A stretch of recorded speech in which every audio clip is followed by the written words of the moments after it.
ఏపీలో ఎన్నికల ప్రచార హోరు జోరుగా సాగుతోంది. పోలింగ్ కు మరో వారాల వ్యవధి మాత్రమే ఉంది. మే 11 వరకు ప్రచారానికి అవకాశం ఉంది. దీంతో అన్ని పార్టీలు దూకుడు పెంచాయి. ముమ్మర ప్రచారం చేపడుతున్నాయి.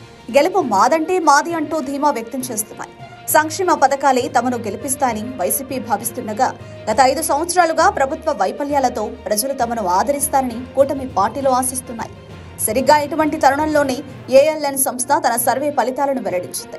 రాష్ట్ర వ్యాప్తంగా 175 నియోజకవర్గాల్లో ఆ సంస్థ సర్వే చేపట్టినట్లు తెలిపింది. ప్రతి నియోజకవర్గంలో 550 శాంపిళ్లను ప్రజలను సేకరించినట్లు స్పష్టం చేసింది సదరు సంస్థ.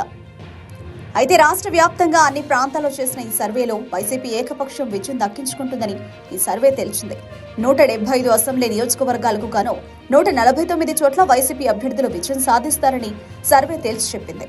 బీజేపీ జనసేనతో కూటమి కట్టిన టీడీపీ కేవలం 26 స్థానాలకు పరిమితం కానుందని కూడా తేల్చేసింది.